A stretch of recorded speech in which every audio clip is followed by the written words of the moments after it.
সোমবার আগরতলায় অবস্থিত বাংলাদেশ সহকারী হাইকমিশনে ঘটা ঘটনার প্রেক্ষিতে রাজ্যের পর্যটন মন্ত্রী সুশান্ত চৌধুরীর সাংবাদিক সম্মেলনের মাধ্যমে তার প্রতিক্রিয়া তুলে ধরেন। তিনি বলেন, ঘটনাটি অত্যন্ত দুঃখজনক, এমনটা হওয়া উচিত হয়নি।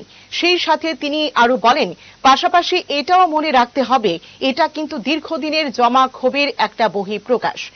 বাংলাদেশের সার্বিক অবস্থা এবং সংখ্যালঘুদের উপর নির্যাতনের প্রেক্ষাপটকে ঘিরে তিনি উদ্বেগ প্রকাশ করেন। এ বিষয়ে আমরা আরো বিস্তারিতভাবে আপনাদের সামনে তুলে ধরার জন্য একটি টেলিফোনিক সাক্ষাৎকার রাজ্যের পরিবহন পর্যটন দপ্তরের মন্ত্রীর সঙ্গে নিয়েছেন আমাদের প্রতিনিধি অলোক চৌধুরী। সেই সাক্ষাৎকারটি তুলে ধরছি আপনাদের সামনে। এখন আমিও শুনতে পেরেছি যে বাংলাদেশের যে এখানে ভিসা অফিস রয়েছে, অ্যাসিস্ট্যান্ট হাই কমিশনার অফিস, সেখানে ঘটনা সম্পর্কে, এবং আপনার থেকে এটা জানতে পারলাম যে এক্সটার্নাল অ্যাফেয়ার্স মিনিস্ট্রি থেকে সেটাকে মানে দুঃখজনক হিসেবে আখ্যায়িত করা হয়েছে।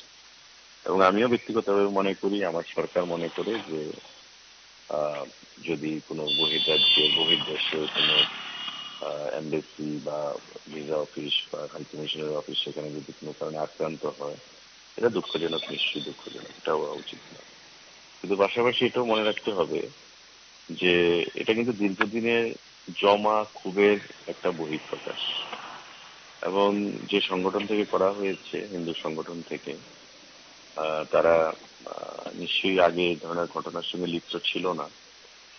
নতুন করে এটা আজকে আমরা দেখলাম, এবং বাংলাদেশের ঘটনার উপর প্রত্যেকেরই নজর রয়েছে, এবং সেই ঘটনাগুলি যেটা চলছে যে সংখ্যালঘুদের উপর, সেখানে বিশেষ করে মানে হিন্দুদের উপর যে অত্যাচার সংগঠিত হচ্ছে, স্বাভাবিকভাবে পার্শ্ববর্তী দেশ হিসাবে আমরা যারা হিন্দুরা রয়েছি, এই দেশের মানুষের উপর তার একটা বিরাট প্রভাব বা মানুষের মনের বা হৃদয়ে একটা বিশাল রেখাপাত করেছে। কারণ এই রাজ্যের অধিকাংশ মানুষের আত্মীয় স্বজন পরিজন বাংলাদেশের মধ্যে রয়েছে, যারা একটা অনাকাঙ্ক্ষিত পরিস্থিতির শিকার এবং অত্যাচারের শিকার, এবং সেখানকার সরকার পক্ষ, জামাত, সেখানকার মৌলবাদী সংগঠনগুলো প্রত্যেকে মিলে সেখানে হিন্দুদের উপর যেভাবে অর্গানাইজড ওয়েতে অত্যাচার করছে, এটা কোনো অবস্থাতেই মেনে নেওয়া যায় না।